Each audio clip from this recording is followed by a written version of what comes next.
kati ate mwako katambi walabamu gundi. Nalaba muki? Nalaba muki? Kikolwa ki kye walabamu awo? Ekijjako virginity. Wakwatako. Wakwatako ate olina enjala empanvu. Nedda. Awo yabula. Nkyali virgin. Naye omusajja gwali Gloria nga tuzze mumaze. Kati sawa zino nokweyambula tutya. Okola ki? Byakutuukako. Okyasobola okuzanya sex. Kubyakutuukako. Wabula. Wanje? Kiddemu? Okyasobola. Okola ki? Okweyambulira omuntu yenna timwera zanya sex. Kati otya ogamba buli mwagenda ku recordinga. Era mbitiira ddala. Tukyabikolera ddala. Kati omaze ebbanga ngaki? Nalokoka. Abalokola tebabikola? Simanyi. Kati walokoka biki? Nze sibikola. Kati kyakutiisa kyo omaze ebbanga ngaki? Eki. Kuva nga tokyabikola ebyo? Bbanga ddene. Kuva kale akatambi we kafuluma? Nawa nno bw'atunula okulinga okumujjudde ono. Kituufu. Tokyabikolera ddala? No. Just focusing ku music. Niche nkyali muto. Waliwo obudde bungi obw'okukola ebyo ebintu. Kati nengayira Virgin akola nawe n'ongamba nti okyali Virgin. Jjukira twali ku saloon. The following day kati ne kafuluma. Ngamba Virgin atankoza atya. Naye ate kati ate mwako katambi walabamu gundi. Nalaba muki? Nalaba muki? Kikolwa ki kye walabamu awo? Ekijjako virginity. Wakwatako. Wakwatako ate olina enjala empanvu. Nedda. Awo yabula. Nkyali virgin. Naye omusajja gwali muwanvu kuba kamera yali agiwanise bw'ati waggulu. Kimanyi ekyo? Kamba siibule. Bye. Lidako. Kanywa. Kweli. Yanga kugulako omusango ng'otatanya bulandi. Ono yarobesa mukazi. Gloria Bugi oli otya? Ngede? How are Gloria Bugi? I'm okay, how are you? Bulungi. Ndi bulungi. Tubadde ne tuwulira nti nno olina announcement gy'oyagala okukola ebintu bigenda mu maaso. Twasuze makulaba nga oli ku show oyimba eya David Lutalo. Yeah. Okuva olubalidda nga mukulaba. What's wrong? Kiki oyagala oyisaawo ng'omuntu?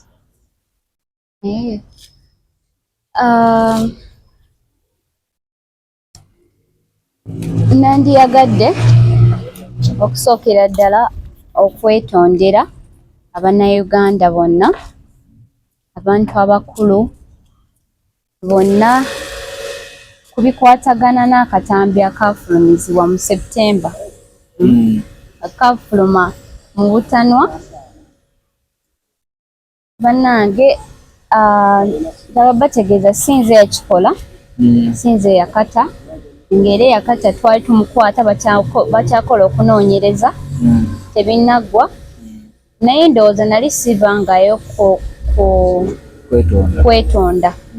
So kati leero twala omukisa okwetondera eggwanga lyonna Uganda, abantu mwenna bekaakosa, mwenna bekyakwatako si kintu kirungi. Nkimanyi nti nno si kirungi yadde kikosa ebikwatagana empisa, morals, culture. Ng'Omunnayuganda, I'm not proud of it. Yeah, I would like to say I'm very sorry to everyone. Ekyakwatako n'oyo omukulu Abitex bwekyakwatako n'ateekayo omusango, naye mwetondera kubanga bw'otunulamu it's my fault, naye mba sinze yakata nzaakalimu. So nandiyagadde kumwetonda mukulu Abitex naye ansonyiwe byonna bye nayogera, era n'omusango aguggyeyo. Nandiyagadde obimaliriza obifundikira nga neetondera buli omu kubanga nali sikikolanga, nga njagala okyogerako clearly kubanga ne we twabigoberera ne tukwata omuntu tetwavayo mu mawulire byogerako. Yes, twamukwata naye tetwavayo byogerako, ate abantu nebasigalira nga balowooza yenze yakata. Kati nandiyagadde okukimakinga clear olwaleero nti banaye si yenze, naye nga munsonyi bafaani bange abantu abanjagala abazadde buli omu gwe kikwatako abazadde bange famire yange nsaba munsonyiwe mwenna. Lwaki oyo omuntu temumpareding nga abantu ne bamumanya nti ono yali agezaako okuswaza omulindi w'eggwanga mba mwamukwata? Tukiriko tugenda muteekayo tukiriko. Is it mwamukutte lwaki temumujjayo ne mumulaga abantu kuba kati shemu eri ku ggwe omuntu ono n'agaba another equal shame omuntu avaayo n'afulumya ebintu ebiri private ku muntu. Kituufu nnyo ekyo naye ndowooza kiba kigenda kutaataganya okunoonyereza. Tubadde batugamba basooke bamalirize okunoonyereza kale buli kimu then tuveeyo tumuleete tujja muteeka muya. Naye ng'oluddewo okwetonda ekyo ebintu byahapeninga September byahapeninga mid-September. Ng'oluddewo okuvayo okwetonda? Yeah, ky'oba olaba era ndi mu kwetonda kubanga nze ng'omuntu byankosa in many ways. Yeah, byankosa mentally. So nali mu process ya kuhealinga ate nga bwe nyina shows nga nyina bingi byenkwasaganya naye nga sikirowooza nga kuba sikiwanga budde naye nga si kirungi okubanga si kye nasooka okukola by the way. Naye nze ne management yange Hitboss management twatudde ne twogera n'omukulu Habitat n'atuwa amagezi yes twetonde banyuma lw'okusiba then after nemugenda ne mu meeting twayogedde naye ne tulabanga naffe nga twagala want to make peace tukigale nakyo tukiveeko we move on.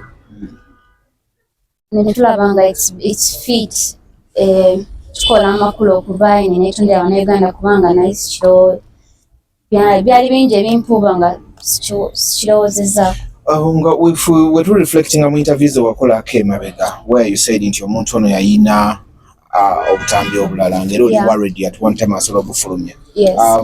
Mwamukutte? Yes.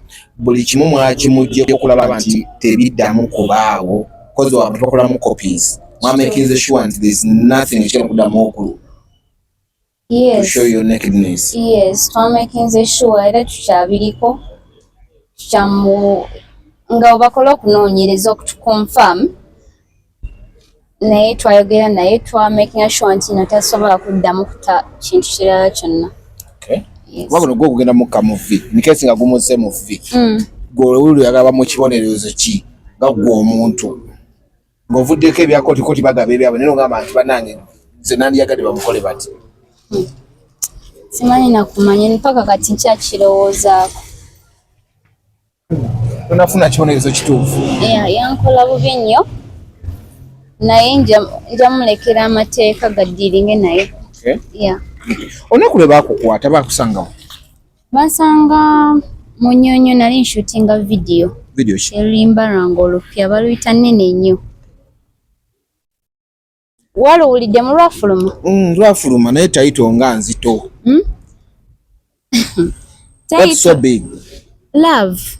Lugenda wose. Love nga nnene nnyo. Nnene nnyo.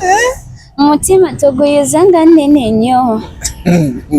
Lwa love oluyimba simanyi byemumwe byebalowooza naye lunyumidde. Naye nawe oba olina kyolowooza it's okay. Walulwo oluyimba luli out by the way. Oluyimba lwange olupya nnene nnyo. Please go and check it out. Mwebale kunjagala. Ngoseka. It's not bad to love.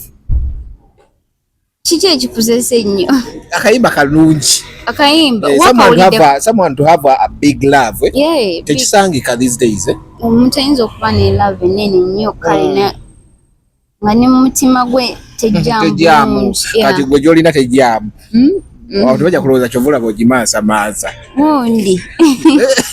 Ng'osokoleke sifunanko obudde kunyumyako naawe nga buli omu alina olugero olw'ekkomera. You slept there. Yeah.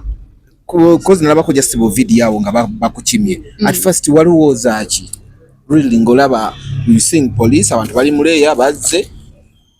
I was shocked chache chimbanga ko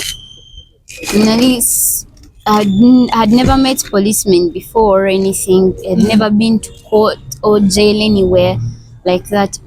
Chache chintuga, of course I was shocked and I was like, what is this about? Nibangamba bikwatagana na video. Ngamba ya okay. Ndi mugumu ningamba tugende kubanga nali manye yasinze yakata. Ngomanyi just kuwira mugiza. Ngamanyi tugenda kola because statement tugende. Batugamba tebuzo agikola kiro ngina sulayo. Ya netsulayo naye tebatuyisa bubi. Bampisanga VIP. Okusuza mu ntebe. Wa VIP. Nali mu room nzeka. Ne manager wange ne bouncer naye babateeka mu room bokka. Like nga temuli mu bantu naye nga basibe gye bali gye bali. Okay. Naye tebatuyisa bubimbo mujjame engatto oba biki tebatuyisa bubi nnyo. Wakajja mu industry tulina abantu bamazeemu emyaka 2 tebasistinga ngako yadde omusirikale omusongamu olunwe gwe bbanga liwakutonaweza mwaka tebakola ki yadde omusongamu bw'ati omusirikale gwe tonaweza mwaka ne mukomera watuuka. Yeah, life has ups and downs. Buli omu alina journey ye. Nze yange yakatandika. Etanisikidde ku top notch. Mutonzi bw'ati we yasalawo. Okimanyi nti olina statement mu bitabo bya prisons na biki baba bakebera abaliko emisango kwoli? Sina kumusi. Tuwakola statement? Yes, more. Okola statement ekitegeeza nti oli musango. I was a suspect and I'm still a suspect until file bagigala, but for the fact that sigenze mu court oba ki and I haven't been proven guilty, I don't think sikola ki siri tebambalya mu bantu abalina emisango mu Uganda. Tewakerako bavuddemu ebyo ne wejjusa ye mundongo nakimamu ki n'ogamba naye bannange nali sikisuubira ki nti mundongo nakimaki? Sinejjusako talanta Mukama gye yampa ne journey. The journey has been beautiful, just that life ebaamu ups and downs. It's not always roses. Yeah, so n'ebibyo bisuubira naye Mukama byonna abadde abimpanguza. Kati Gloria nga tuze mumaze kati sawa zino bukweyambula tutya okola byakutuukako okyasobola okuzanya sex ku byakutuukako obula wanje kiddemu okyasobola okola okweyambulira omuntu yenna nti mugenda zanya sex kati otya ogamba buli mwagenda ku recordinga era mbitiira ddala tukyabikolera ddala kati omaze ebbanga ngaki? Nalokoka. Abalokola tebabikola? Simanyi. Kati walokoka biki? Nze sibikola. Tobikola? Yeah, I just focus on my music. Studio, show, waka. Kati kyakutiisa kyo omaze ebbanga ngaki? Eki. Kuva nga tokyabikola ebyo? Bbanga ddene. Kuva kale akatambi wekafuluma? Naba nno bw'atunula okulinga okumujjudde ono. Kituufu. Tokyabikolera ddala? No. Just focusing on music. Nature nkyali muto. Waliwo obudde bungi obw'okukola ebyo ebintu. Kati nayita Virgin nakola nawe n'oŋŋamba nti okyali Virgin. Jjukira, twali ku saloon. The following day kati ne kafuluma. Ngamba Virgin atankoza atya. Naye ate kati ate mwako katambi walabamu gundi. Nalabamu ki? Nalabamu ki? Kikolwa ki kye walabamu awo? Ekijjako virginity. Wakwatako. Wakwatako ate olina enjala mpanvu. Nedda. Awo yabula. Nkyali virgin. Naye omusika gwalina muwanvu kuba kamera yali agiwanise bw'ati waggulu. Okimanyi ekyo? Kamba siibule. Bye. Lidako. Nebuuza kimu bibiri. Gloria. Okay. Atuli ku kisaawa zino. Tulina projects empya nga tetunagenda awo. Kulika ku kivuli kya lutalo. Nvuddeyo navaayo. Wavaayo. Ekyo olugoye wayambala. Why are you putting on so sluggish like that? Olugoye buno munyazuka n'alusiima enkera walaba internet. Bwe wakuta mabwoti. Buli virginity yonna neerabika. Naye bannaye olugoye nali nyumye nnyo. Ennyo. Lwali luwanvu. Gwe walusala. N'olwaliro bwavu. Just that kale bw'okutamamu bw'oti lwambukamuko. Ng'ekigendererwa ki? Ekigendererwa tewali kigendererwa yali performance nga nyina okola nyina zina. Oyimba bw'ozina bwo performing of course. Olugoye. Soba. Nogamba awe mbagala. Awo siba awe mbagala we wafa. Ni kyokubiri. Everyone thought okuva ku gundi acidic vocal wali o improve nze. Naye ogenda walutale abantu ne bagamba okyabulamu. Ebibozi ligaana. Naddala kulima lyannya inaliyo. Gwe mukuwulira ko walabanga eddoboozi ligaana. Nze nanyumirwa naye abantu bo bagamba naye tekiwoomera matama abiri ne bwenyimba nga Beyonce ng'enyonza era tewabaawo tebasobola bulwa kintu kye bakriticize nga tekiwoomera matama abiri waliwo be nayimbira obulungi waliwo be sayimbira bulungi naye nga I keep learning and improving and yeah. So kati waddamu vocals oliga mangu. Buli kimu nze nkimanyi just tebannantegeera bampeemu obudde bajja kuntegeera. Tokyali awo nawulirako Mukaya yali ayagala kusayininga mwakomawo Mukayo wa Shakira. Ate Mukaya yani tolimba nsi abantu babimanyi fenaffe tubijjeeyo buyajja n'ayagala kutwala gwe Pretty Banks mwegatte ku Shakira era n'atwala Pretty Banks. Ebyamazima simumanyi. Tomanyi Mukaya? Tomulabanga? Tomuwulyanga nawe? Nange mbiwulidde nga bw'obiŋŋambye. So n'omuntu yennyini tomumanyi physical? No. Manager wa Shakira simumanyi. Tomulabanga nawe? Wabula Shakira ye mumanyi nani? Ne Pretty Banks? Nambasanga mu rehearsal za David Lutalo. Bwe wasaka n'obalaba? Lwaki muzaala wa nnyo Guranga? Kyokamba n'obanga manager abo tomanyi nga tebo bamanyi? Nabasangayo. Kati gwe manager nga mumanyi? Bw'oba gw'omanyi si ye manager. Kati oyo yakolanga ani gwe mumanyi? Kisoboka bannaye. Nze nasangayo abantu bangi manager we personally simumanyi. Notayawula konti yo. Nene wetwala eri mu lobby ku kosati ya Lutalo. Nakulaba nga omubuuzaako yali awo omusajja gwe wabuuzaako. Bantu bangi bambuuza nange ne mbabuuza kati simanyi oba ye manager we oba simanyi. Tuli ku ki kati kiki tutambuze saawa zino? Right now ninawo music omulungi owakabi hits nzibawa back to back. Ninawo single yange nene nnyo gye nali shooting ya video batukwata. Then ninawo collab ne Hozambe limba walita Gumpe naye eri out. Ninawo nnyimba bbiri empya. Cheka kuba gudokola n'Ozambe gundi collab. Kiki kibagatta gwe n'Ozambe? I'm seeing two different classes coming together. In me, I'm seeing talent. And we have to support each other. The new generation. Ani supporting Zani one? Ani supporting Zani? Njagala obere clear. Fembi tuwe supporting. Namaso. Buli omu aba alina kyakwongerako. Yeah, I see his talent. I appreciate his talent. Netukamba, we can do something, and the song is out there.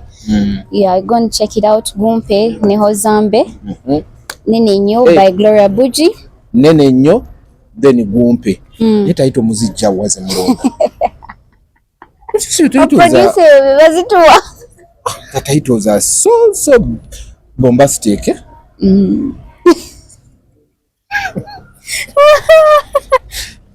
Banai. They are comic, by the way. Ojogero lina kala bu. Anyway, bwe musalayo bya mukole kadi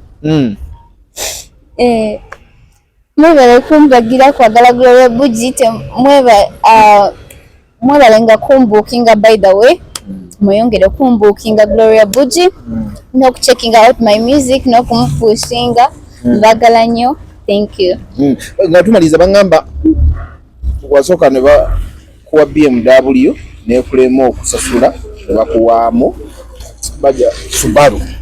Agamawuli amafo gajjawa. Ovuga Subaru kati? Yes. Ne basoka kwa BMW ne kulema okusasula. Manager yali ayagala kunfunia BMW.